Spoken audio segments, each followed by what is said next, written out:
I don't have anything negative to say about Sean Combs because my experience was not what the world has seen. Usher is getting candid about his views on Sean Diddy Combs. During an interview with Forbes' The Enterprise Zone, he used the word legacy to describe the hip-hop mogul. The singer went on to reflect on his own career path as host Jabari Young asked him about avoiding the kind of negativity that's been associated with Combs today. I knew better. Maybe it was those valuable lessons in integrity in Tennessee, and furthermore, I knew what the hell I wanted. I didn't want to go to New York for the experience. I wanted a career, right? I could have gotten to a lot of stuff, but I chose a different road. I had a plan. I had a focus, right? I wanted to get it done, and you avoided a lot of the negativity that we obviously know shows up in his story today. Young kids, how do you talk to them about avoiding that negative like you did because you had your path? I mean, this might be a bit controversial, but in the same way, I think many people choose to look past the reality of what our country is, the standards that we now stand on. We can't ignore the reality of the history, but in many ways, I think certain people are prosecuted and maybe not recognized for the greatness, that they offer.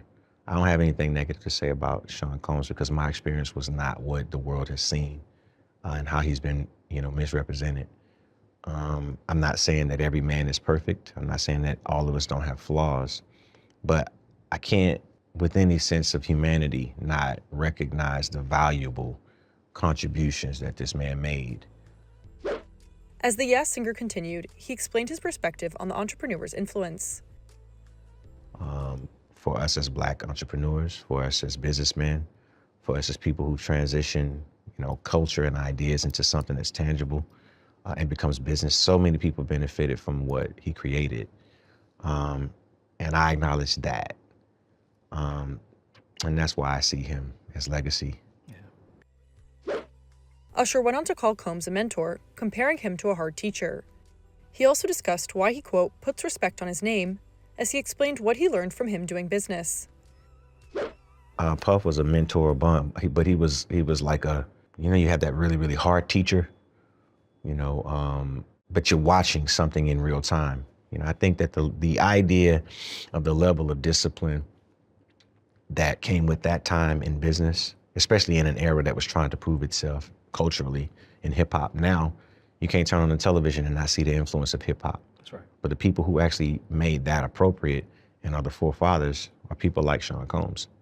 And not just in the great times that they had musically, but in the idea of being able to find ways to monetize culture and create something that was not just Black or white. It was colorless. It was green. That's who I see that man as. And that's what I choose to remember. I put respect on his name because I realized that, what I learned as a businessman before I even understood what business was came as a result of seeing the incredible things that he was able to do and the way that he positioned himself as a businessman. There are trials and tribulations that come with the pressures of success and power. But what we choose to do with it is what I hope that you see with me and hopefully all the people that I'm involved with, right? Big Sean Wilson, the Boys and Girls Club, they're doing things that I think are positive with the power and access that they have. In October 2025, Combs was sentenced to 50 months in federal prison after he was found guilty that July of 2 counts of transportation for prostitution while being acquitted of other charges. He had pleaded not guilty to all counts.